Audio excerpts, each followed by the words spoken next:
Hello friends, I am कल्पना प्रजापत और इस series में हम अपनी जैसे कि टॉप हेडिंग है हमारी लेट्स फन विद ज्योमेट्री। तो ज्योमेट्री के साथ हम खेलेंगे कि खेल खेल में हम ज्योमेट्री को करना सीखेंगे। जैसा कि आप सब जानते हैं, चाहे हम हायर स्टडीज़ करें या किसी भी कॉम्पिटिटिव एग्ज़ाम्स की तैयारी करें, ज्योमेट्री के क्वेश्चंस बहुत ज़्यादा आते हैं।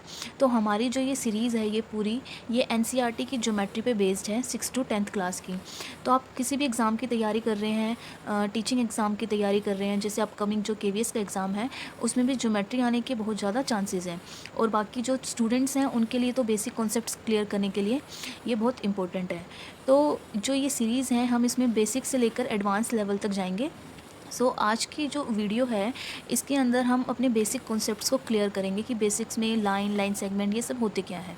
Let's start. तो हमारा जो फर्स्ट है ये है लाइन। तो लाइन हमारी होती क्या है? लाइन किसे हम कहेंगे? लाइन कहते हैं। तो जो लाइन होती है, जितने भी हमारे जो लाइन होती है, जितने भी हमारे पॉइंट्स होते हैं, जब हम इन पॉइंट्स को, जैसे ये जो पॉइंट्स हैं, इन पॉइंट्स को जब हम एक्सटेंड कर देते हैं तो इन पॉइंट्स को कंबाइन करके हमारी लाइन बनती है। अब आप ये देखो कि जैसे ये पॉइंट्स अगर मैंने डाले हैं तो ये पॉइंट्स जो हैं अभी ये थोड़े दूर दूर है, लेकिन ये इनफाइनाइट पॉइंट्स तक होते हैं और ये काफ़ी क्या होते हैं, ये हमारे बिल्कुल पास में होते हैं। तो जब हम इन पॉइंट्स को क्या करेंगे, हम मर्ज कर देते हैं इन पॉइंट्स को। तो इन पॉइंट्स को मर्ज करने के बाद ये हमारी एक लाइन बनती है। और लाइन जो होती हैं वो डिफरेंट टाइप्स की होती हैं। कर्व में होती हैं line, straight line, curve lines. अब ये जो हम बना रहे हैं इसके अंदर हम अपनी स्ट्रेट लाइन को करेंगे, मर्ज करेंगे। अब लाइन में आपने ये देखा होगा कि ये दो एरो होते हैं। जो इस एरो का मतलब होता है कि ये जो लाइन है हम इसको एक्सटेंड कर सकते हैं फर्दर। इस एरो का मतलब होता है कि हम इस लाइन को फर्दर एक्सटेंड कर सकते हैं। जैसे कि अगर मैंने यहाँ पे ये एरो लगा दिया तो इसका मीनिंग है कि मैं इसको फर्दर क्या कर सकती हूँ, और ज़्यादा एक्सटेंड कर सकती हूँ। तो हम इसको क्या कहते हैं, हम इसको लाइन कहते हैं। अब नेक्स्ट है हमारी लाइन सेगमेंट। अब लाइन सेगमेंट क्या होती है? हमारी लाइन सेगमेंट होती है हमारी जब हम बिल्कुल एक स्पेसिफिक जो हमें मेजरमेंट बोली हुई है उस मेजरमेंट के अकॉर्डिंग जब हम लाइन को बनाते हैं तो हम उसको लाइन सेगमेंट कहते हैं। इसके अंदर हम रूलर का यूज़ करते हैं। जैसे कि अगर हमें बोला कि आपको एक 4 सेंटीमीटर की लाइन क्या करनी है, ड्रॉ करनी है। अब लेकिन जो 4 सेंटीमीटर की तो हम रूलर के अकॉर्डिंग क्या करेंगे, 4 सेंटीमीटर की हम लाइन को हम ड्रॉ कर देंगे। यहाँ तो मैं अंदाजे से कर रही हूँ।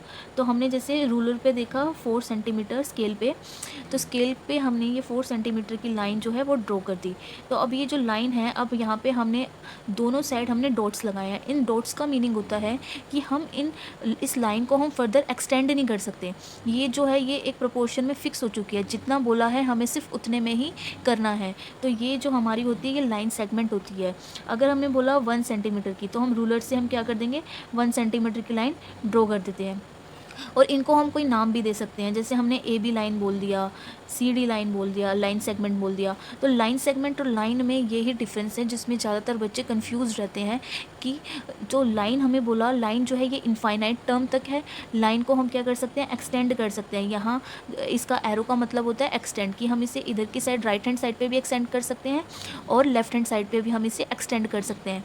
और लाइन सेगमेंट जो होती है उसके अंदर जो दोनों जो परफेक्ट जो मेजरमेंट है उसके अकॉर्डिंग जो हम बनाते हैं। अब हमारी एक होती है रे। अब रे क्या होती है? जो रे होती है, रे में सिर्फ एक तरफ लाइन सेगमेंट होती है और एक तरफ क्या होती है, हम फर्दर एक्सटेंड कर सकते हैं। जैसे कि हमें बोला कि आपको एक लाइन ड्रॉ करनी है जो 1 सेंटीमीटर से स्टार्ट हो, लेकिन उसका एंडिंग पॉइंट हमें नहीं बताया, तो हम इसको रे कहेंगे। रे हमारी किसी भी साइड हो सकती है। मान लो राइट साइड पे क्या है, हमारी राइट साइड पे डॉट है, लाइन सेगमेंट है, यहाँ से स्टार्टिंग पूरा परफेक्ट मेजर है, लेकिन हमारा यहाँ पे मान लो लेफ्ट हैंड पे क्या है, हम इसको एक्सटेंड कर सकते हैं। तो ये दोनों क्या है, हमारी रे है। अब है हमारा थर्ड में है कि हम एंगल किसे कहते हैं, एंगल क्या होता है। तो अब एंगल जो होता है आप हमेशा याद रखेंगे।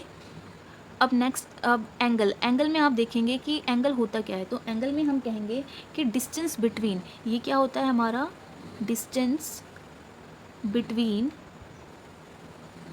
डिस्टेंस बिटवीन क्या होगा हमारा, two lines originate, two lines जो क्या होती हैं, जो टू लाइन्स जो ओरिजिनेट हो रही हैं फ्रॉम सेम पॉइंट, एक जो सेम पॉइंट है, या हम कह सकते वहाँ से ओरिजिनेट जो हो रही हैं टू लाइन्स को हम क्या कहते हैं, is called angle, is called angle, an angle.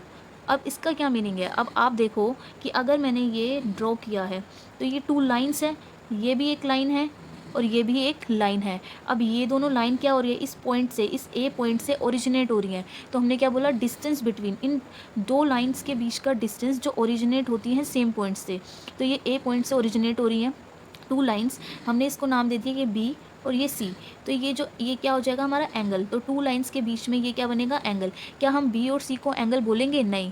B और सी को हम एंगल इसलिए नहीं बोलेंगे क्योंकि ये क्या है, ये एक लाइन है, ये फर्दर एक्सटेंड हो सकती है, ये एक क्लोज्ड सरफेस नहीं है। एंगल होने के लिए क्लोज्ड सरफेस होना ज़रूरी है। तो इसलिए जो ए क्या हो जाएगा यहाँ पे, एक एंगल हो जाएगा, 2 लाइन के बीच में जो होता है ये एंगल होता है। तो हम इसको हम कैसे लिखेंगे, बी ए सी। तो आप ये याद रखेंगे, जो ये बीच में होता है इसको हम क्या कहते हैं, एंगल कहते हैं। ओके। अब नेक्स्ट है हमारा linear pair angle. Linear pair angle हमारा क्या होता है, लीनियर पेयर एंगल में होता है हमारा कि जो हमारी एक लाइन है, हम कोई भी एक लाइन ड्रॉ कर रहे हैं, उस लाइन के ऊपर चाहे हम कितनी भी लाइन, अगर उसके ऊपर कितनी भी एक लाइन एक सिंगल पॉइंट से अगर हम ओरिजिनेट हो रही है, एक सिंगल पॉइंट से, चाहे मैं 2, 3, 4 कितनी भी लाइन मैं क्या करूँ यहाँ से ओरिजिनेट हो, तो इन सब का जो सम होगा, इन सब के सम को मिला के हम क्या कहेंगे, 180 डिग्री कहेंगे। ये लीनियर पेयर एंगल है। चाहे यहाँ पे एक लाइन है, उस लाइन के ऊपर क्या है, ये एक्सटेंड कर रही है, इंटरसेक्ट कर रही है, एक दूसरी लाइन एक लाइन को इंटरसेक्ट कर रही है, तो ये इंटरसेक्टिंग पॉइंट है। अब चाहे एक लाइन को एक लाइन ने इंटरसेक्ट किया तो ये ए और बी क्या हो जाएंगे हमारे, 180 डिग्री हो जाएंगे। और चाहे यहाँ पे जो ये वाली लाइन थी इसके ऊपर फर्दर 1, 2, 3, 4, 5 ये जितनी भी 5 लाइंस ने इंटरसेक्ट किया है, ये क्या हो जाएंगे, इन सब का सम भी क्या होगा, 180 डिग्री ही होगा। तो आपको क्या याद रखना है कि जब एक लाइन के ऊपर एक पॉइंट पे, यहाँ पे क्या है, एक सेम पॉइंट है, ये जो पॉइंट है यहाँ भी एक ही है और यहाँ पे भी एक ही है, एक ही पॉइंट पे चाहे कितनी भी लाइन जो है इंटरसेक्ट करें तो वो लीनियर पेयर एंगल होगा। अब नेक्स्ट है हमारा वर्टिकल ऑपोजिट एंगल। अब वर्टिकल ऑपोजिट एंगल हमारा क्या होता है, इसके अंदर होता है कि मान लो ये हमारी 2 लाइन्स जो हैं वो इंटरसेक्ट कर रही हैं। इस लाइन को हमने नाम दे दिया, ये ए है और ये बी है, ये सी है और ये डी है। तो यहाँ पे वर्टिकल ऑपोजिट एंगल कैसे होगा कि आपने ये देखा जो ए और डी ये दोनों, तो जैसे कि आपने देखा a plus D equal to 180 degree है, यहाँ पे आप देखेंगे a प्लस डी 180 डिग्री है, ये लीनियर पेयर एंगल है। और इस लाइन पे जब आप देखेंगे कि एक लाइन है और इस पे ये दूसरी लाइन इंटरसेक्ट कर रही है, तो यहाँ d प्लस बी भी क्या होगा, 180 डिग्री होगा। तो जैसे हमने पढ़ा हुआ है कि यहाँ पे दोनों की RHS जो है वो सेम है, 180 डिग्री 180 डिग्री, तो LHS भी क्या होंगी, हमारी सेम होंगी। तो a plus D equal to D plus B, तो ये d और d दोनों क्या हो जाएंगे, कैंसिल हो जाएंगे, तो हमारा क्या बचेगा, a इक्वल टू बी। तो ये a इक्वल टू बी क्या होंगे, वर्टिकल ऑपोजिट एंगल। सिमिलर अगर हम, ये तो हमने डिटेल में देखा है, सिमिलर हम इनको कह देंगे कि जो C प्लस डी, यहाँ पे इनके जो ऑपोजिट जो फेस देखने, हमें ऑपोजिट फेस देखना है, यहाँ पे इसका फेस ऑपोजिट इसके है, तो ये C plus D vertical opposite होगा। यहाँ पे A और B भी क्या है, यहाँ पे वर्टिकल ऑपोजिट है। आपको ऐसे फेस देखना है, जो ये एरो है ये दोनों इंटरसेक्ट करने चाहिए एक दूसरे को और दोनों क्या होने चाहिए, ऐसे इनका फेस ऑपोजिट होना चाहिए। तो ये हमारे वर्टिकल ऑपोजिट एंगल होते हैं। अब नेक्स्ट आ जाता है हमारा पैरेलल लाइंस, कि पैरेलल लाइंस क्या होती हैं, कि इन लाइंस को हम पैरेलल लाइंस कहेंगे। जैसे कि आपने देखी है कि आपने जो हमारी प्लेटफॉर्म देखा है, आपने मेट्रो का प्लेटफॉर्म देखा होगा, रेल का मेट्रो रेल का देखा होगा अगर आप दिल्ली में हैं, या फिर आपने वैसे जो नॉर्मल जो ट्रेन्स होती हैं उनका प्लेटफॉर्म देखा होगा। तो प्लेटफॉर्म हमेशा जो ट्रेन चलती है वो पैरेलल लाइंस पे चलती हैं, कि ये दोनों क्या होते हैं, एक दूसरे के पैरेलल होते हैं। पैरेलल का मतलब है कि ये जो दोनों लाइन होंगी इनके बीच में ये जो डिस्टेंस होगा, ये डिस्टेंस क्या होगा, ये हर पॉइंट पे इक्वल होगा और ये कभी भी मीट नहीं करेंगी। मीट क्यों नहीं करेंगी, अगर ये लाइन ऐसे स्ट्रेट चल रही है, ये वाली भी स्ट्रेट चल रही है, तो इन्हें मीट करने का कभी मौका ही नहीं मिलेगा। ये पॉइंट्स हमेशा स्ट्रेट लाइन में चलते रहेंगे और ये एक दूसरे के इनफाइनाइट टाइम्स तक क्या होंगे, ये पैरेलल होंगे जब तक हम, तो पैरेलल लाइंस में क्या होगा, जो डिफरेंस होगा हर पॉइंट पे, जो डिफरेंस होता है लाइंस का वो इक्वल होता है। और जैसे पैरेलल लाइन में भी हम क्या करेंगे, अगर हमारी जो लाइन है, अगर आपने जैसे हमने पढ़ा है, अगर हम एरो लगा देंगे तो यानी कि ये लाइन हमारी, हम इनको एक्सटेंड कर सकते हैं, फर्दर एक्सटेंड हो सकती है दोनों साइड, ठीक है। अगर लाइन सेगमेंट भी हमारी पैरेलल होती है कि हमने एक मेजर करके, मान लो ये हमारी 5 सेंटीमीटर की है और ये भी हमारी 5 सेंटीमीटर की लाइन है और ये दोनों क्या है, पैरेलल है, तो यहाँ पे लाइन सेगमेंट पे भी ये पैरेलल हो सकती है। ठीक है, तो हम बोल सकते हैं कि ये कभी नेवर इंटरसेक्ट, कभी इंटरसेक्ट नहीं करती, और इनका जो गैप होता है, इनका जो गैप होता है इनके बीच में, gap is always equal. Always क्या होगा, इक्वल होगा हर पॉइंट पे। Gap is always equal at each point. किसी भी पॉइंट पे आप मेजर करोगे, यहाँ इस पॉइंट पे मैंने मेजर किया, इस पॉइंट पे मैंने मेजर किया, तो ये गैप हमेशा हमेशा इक्वल होगा, तो हम इसे पैरेलल लाइंस कहेंगे। अब नेक्स्ट आ जाता है हमारा ऑल्टरनेट इंटीरियर एंगल। अब ऑल्टरनेट इंटीरियर एंगल क्या होते हैं? ऑल्टरनेट इंटीरियर एंगल होते हैं जैसे कि ये दो लाइन पैरेलल है। क्या है ये दो लाइन? पैरेलल है तो क्या होंगे, ये कभी मीट नहीं करेंगी। और एक लाइन मैंने क्या कर दी, यहाँ पे एक लाइन इंटरसेक्ट कर रही है, एक थर्ड लाइन जो है वो इंटरसेक्ट कर रही है इन दोनों लाइंस को। एक यहाँ पे इंटरसेक्ट कर रही है इस पॉइंट पे, और एक इस पॉइंट पे इंटरसेक्ट कर रही है। हम इन लाइंस को मान लिया ये एल लाइन है और ये एम लाइन है, और एल क्या है, पैरेलल है एम के। अब ये इस पॉइंट्स पे दोनों इंटरसेक्ट कर रही हैं। अब हमें बताना है कि ऑल्टरनेट इंटीरियर एंगल क्या होगा। हम इनको कुछ नाम दे देते हैं। ऑल्टरनेट यहाँ पे देखेंगे हम, इंटीरियर में होगा कि इसको नाम दे दिया हमने ये वाला, ये जो एंगल है इसके इक्वल होगा। इसको नाम दिया हमने ए और इसको दे दिया हमने बी। तो ए किसके इक्वल होगा, बी के इक्वल होगा। ये दोनों लाइन पैरेलल हैं, आपने देखा ये दोनों लाइन पैरेलल हैं, और ये इस फर्स्ट वाली लाइन के नीचे वाला एंगल और ये सेकंड वाली लाइन के ऊपर वाला एंगल, और ये दोनों क्या है, ये जो थर्ड लाइन है इसके ऑपोजिट में है, ये इस साइड है और ये इस साइड। तो ए और बी क्या होंगे, ये दोनों ऑल्टरनेट इंटीरियर एंगल होंगे। तो ए इक्वल टू क्या होगा, बी।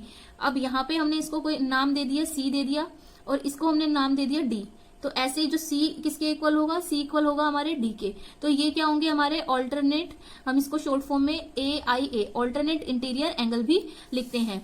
अब हमारा नेक्स्ट आ जाता है ऑल्टरनेट एक्सटीरियर एंगल। अब ऑल्टरनेट एक्सटीरियर, ऑल्टरनेट का मतलब पता चलते ही हमें पता चल गया कि ये एंगल ऑपोजिट होंगे एक दूसरे के। तो ये यहाँ पे ये दोनों लाइन पैरेलल हैं, ठीक है, तो यहाँ पे लाइन जो है वो पैरेलल होंगी और ये थर्ड लाइन इंटरसेक्ट करेगी। अब यहाँ पे आप देखेंगे कि ऑल्टरनेट इंटीरियर में देखा था इस लाइन के एक इधर और इधर, इस लाइन के इन दोनों लाइन के बिटवीन में था, ये इन दोनों लाइन के बिल्कुल बीच में था। लेकिन ऑल्टरनेट एक्सटीरियर में क्या होगा, उसके बाहर वाला एंगल। इंटीरियर होता तो ये वाले एंगल होते, और एक्सटीरियर होगा तो कहाँ के एंगल होंगे, तो एक्सटीरियर होगा तो ये वाला जो एंगल है इसके बाहर वाला, ये एंगल और ये एंगल। हम इसको नाम दे देते हैं, जैसे हमने एम बोला इसे, और इसको सॉरी पी बोल दिया हमने इसे, और इसे बोल दिया हमने क्यू। तो यहाँ जो पी है वो क्यू के इक्वल होगा। ये ऑल्टरनेट एंगल होंगे एक्सटीरियर, क्योंकि ये इनके बिटवीन में नहीं है, ये बाहर की तरफ है, इस लाइन के भी बाहर है और ये इस लाइन के भी बाहर है। तो यहाँ पे ये क्या होगा, पी इक्वल टू क्यू होगा। ये क्या होगा हमारा ऑल्टरनेट एक्सटीरियर एंगल। ये क्या होगा, ऑल्टरनेट एक्सटीरियर एंगल होगा। अब यहाँ पे ऐसे इस साइड आप बताएंगे, यहाँ पे देखेंगे कि ये वाला एंगल, ये हम इसको नाम दे देते हैं, कोई आर दे दिया और इसको बोल दिया हमने एस बोल दिया। तो ये आर इक्वल होगा हमारा एस के। ये भी क्या है हमारा ऑल्टरनेट एक्सटीरियर एंगल। तो अब नेक्स्ट आ जाता है हमारा कोरस्पोंडेंस एंगल या कोरस्पोंडिंग एंगल, कुछ भी हम बोल सकते हैं। तो इसमें भी दो लाइन जो है पैरेलल है, दो लाइन पैरेलल हैं और उन दोनों लाइन पैरेलल लाइन को इंटरसेक्ट करेंगे। आप ये मत समझना कि हमेशा इसी टाइप से इंटरसेक्ट करेगी, आप कोई भी इसके अंदर फिगर बना सकते हो। ये दो लाइन मैंने ऐसे पैरेलल बना दी और यहाँ पे इसको ऐसे इंटरसेक्ट करा दिया। आपको बस ये देखना है कि पैरेलल लाइन होनी चाहिए और एक लाइन उसे इंटरसेक्ट करनी चाहिए। हम कैसे भी बना सकते हैं। तो अब यहाँ पे ये देखेंगे हम कि कोरेस्पोंडेंस क्या होता है। ऑल्टरनेट में ऑपोजिट होते हैं एक दूसरे के, और कोरेस्पोंडेंस में होते हैं ये कि एक बाहर वाला और दूसरी लाइन का एक अब यहाँ पे आप देखोगे ये लाइन हमारी एल है और ये एम है, तो एल लाइन का बाहर की तरफ और एम लाइन का अंदर की तरफ, ठीक है। तो ये दोनों क्या होंगे, ये ए है और ये मान लिया हमने बी है, तो ए इक्वल होगा बी के। ये क्या होगा हमारा कोरेस्पोंडेंस एंगल। ऐसे ही आप यहाँ देखेंगे, एक आपको बस ये देखना है, एक बाहर होना चाहिए एक अंदर होना चाहिए। ऐसे ही आप यहाँ वाला देखो, ये हमने इसको सी नाम दिया और इसको नाम दिया हमने डी नाम दिया। तो यहाँ पे इस लाइन में क्या है, इसके एक अंदर वाला हो गया, इस वाले पे ये बाहर वाला, एक साइड में रहेंगे। ऑल्टरनेट में ऑपोजिट साइड, एक साइड यहाँ एक साइड यहाँ रहती है, लेकिन कोरेस्पोंडेंस में साइड हमारी सेम रहती है, एक ही साइड पे रहेगा जो रहेगा, लेकिन एक साइड पे क्या रहेगा, एक बाहर और एक अंदर रहेगा। तो यहाँ सी इक्वल टू क्या हो गया, डी हो गया। ऐसे ही हम इस साइड देख लेते हैं। यहाँ पे आप देखेंगे ये वाला हमने मान लिया ये पी है, ये तो P है तो हम कौन से एंगल लेंगे, यहाँ पे ये लेंगे, Q लेंगे। तो यहाँ P किसके इक्वल हो गया, Q के इक्वल हो गया। अब P के बाद अब हम इसको एक नाम दे देते हैं, इस साइड ये वाले इक्वल होंगे, P R दे दिया और इसको S दे दिया, तो R किसके इक्वल होगा, हमारा S के इक्वल होगा। तो ये सारे एंगल क्या है, हमारे कोरेस्पोंडेंस एंगल है, कोरेस्पोंडेंस एंगल। अब नेक्स्ट आ जाता है हमारा 10th, sum of two interior angle is 180 degree, कि जो दो इंटीरियर एंगल होते हैं उनका सम क्या होगा, ऑलवेज 180 डिग्री होगा। अब यहाँ पे आप देखेंगे कि हम ये हमने फिगर बनाई, अब की बार हम ऐसे इंटरसेक्ट करा लेते हैं। इनसे कुछ फर्क नहीं पड़ता, बस जैसे मैंने आपको बताया 2 लाइंस पैरेलल होनी चाहिए और थर्ड उसको इंटरसेक्ट करेगी लाइन। अब ये लाइन है L है, ये M है, ये पैरेलल है और यहाँ पे इस पॉइंट पे इंटरसेक्ट करिए और यहाँ इंटरसेक्ट करिए। अब इंटीरियर मतलब कि दोनों एक साइड होने चाहिए, कोई अंदर बाहर और अंदर का ऐसा कुछ नहीं होना चाहिए। तो यहाँ पे हमने देखा ये अंदर और ये वाला भी अंदर और सेम साइड पे होगा, ठीक है, सेम साइड यहाँ पे ये A लिख दिया, ये B लिख दिया, तो A इक्वल A, इनका सम क्या होगा, 180 डिग्री होगा। तो ये A प्लस B क्या हो गया हमारा, 180 डिग्री, इसका सम क्या हो गया, 180 डिग्री। हम इसको बोलेंगे sum of two interior angle is 180 degree. अब ऐसे ही आप यहाँ देखेंगे, ये हमारा C है और ये हमारा D है, C और D का सम भी क्या होगा हमारा, 180 डिग्री होगा। तो ये क्या है ये हमारे इंटीरियर एंगल का, तो हम क्या बोल देंगे, हमारी थ्योरम है कि sum of two interior angle is 180 degree. ये एक रिजल्ट है, हमें एक रिजल्ट पता चल गया कि जो भी दो पैरेलल लाइंस के एक ही साइड पे जो इंटीरियर एंगल होंगे ये दोनों 180 डिग्री होंगे। और अब नेक्स्ट देख लेते हैं हम हमारा कि sum of two exterior angle is 180 degree. ऐसे अभी हमने इंटीरियर एंगल पढ़ा, तो अब हम नेक्स्ट पढ़ेंगे एक्सटीरियर एंगल, कि हमने ये टू लाइन पैरेलल है, L पैरेलल है M के, तो यहाँ पे अभी इंटीरियर में था अंदर की साइड, एक ही साइड पे देखेंगे, लेकिन एक्सटीरियर में सेम साइड में हम बाहर वाले एंगल लेंगे। ये साइड सेम है, इस दोनों सेम साइड है और यहाँ पे हमने लिख दिया A लिख दिया, ये भी लिख दिया। तो यहाँ पे अब की बार ये बाहर वाले और सेम साइड पे 180 डिग्री। ऐसे आप यहाँ इस साइड देखेंगे, ये P, यहाँ पे हमने इसको लिख दिया, P लिख दिया और ये Q लिख दिया, तो यहाँ P प्लस Q भी क्या हो जाएगा हमारा, 180 डिग्री हो जाएगा। तो यहाँ पे सम जो एक्सटीरियर एंगल का सम भी क्या होगा, 180 डिग्री होगा और इंटीरियर एंगल का भी सम क्या होगा, 180 डिग्री होगा। तो अब हम इन सबको एक बार देख लेते हैं दोबारा। हमने क्या पढ़ा था, हमने पढ़ा है लाइन के बारे में पढ़ा है कि जो हम जितने भी पॉइंट्स को ज्वाइन कर देंगे और एक्सटेंड कर देंगे तो लाइन बन जाएगी। लाइन सेगमेंट जो होती है वो एक फिक्स होती है कि जितना हमें बोला है उतना ही हमें बनाना होता है, ड्रॉ करना होता है। दोनों साइड पॉइंट्स हम इसको एक्सटेंड नहीं कर सकते। और रे क्या होती है, रे होती है एक साइड लाइन सेगमेंट होती है जिसकी, और एक साइड एरो होता है, एक तरफ हम उसको एक्सटेंड कर सकते हैं। एंगल होता है जो दो लाइन होती है, उन लाइन अगर वो दो लाइन एक पॉइंट से ओरिजिनेट हो रही है तो उनके जो बीच का जो एंगल होगा, जो सेम पॉइंट्स, तो हम उसको एंगल कहेंगे जो इन दोनों के बीच में जो होगा।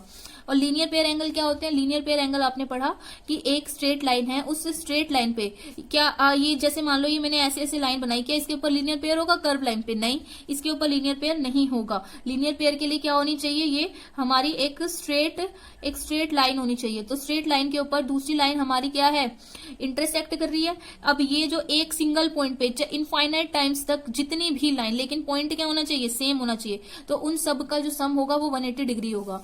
अब है हमारा वर्टिकल ऑपोजिट एंगल। हमने पढ़ा था कि वर्टिकल ऑपोजिट एंगल में हमारे ये जो फेसेस हैं, जो एरो हैं, एक तो लीनियर पेयर होना चाहिए, लीनियर पेयर के साथ साथ क्या होना चाहिए, जो ये जहां पे ये एरो जो होंगे ऑपोजिट होंगे वहां पे वो वर्टिकल ऑपोजिट एंगल बन जाएगा। अब हमने और नेक्स्ट पढ़ा है हमने पैरेलल लाइंस। तो पैरेलल लाइंस क्या होती है, जो गैप होगा दो लाइंस के बीच में ऑलवेज इक्वल होगा इनफाइनाइट टाइम्स तक। कब तक, इनफाइनाइट टाइम्स तक जो होगा इक्वल होगा, तो वो पैरेलल लाइन रहेगी।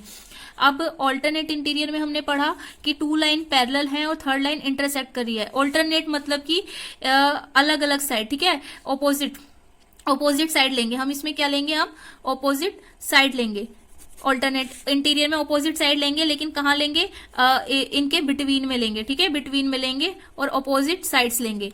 तो ये हो गया हमारा ऑल्टरनेट इंटीरियर। और ऑल्टरनेट एक्सटीरियर में भी क्या है, हमारी ऑपोजिट साइड्स हैं, लेकिन ये क्या है, बिटवीन में नहीं है, ये आउटर है, ठीक है। हम शॉर्ट में ऐसे अपने कंफ्यूजन के दूर करने के लिख सकते हैं, आउटर साइड है ये।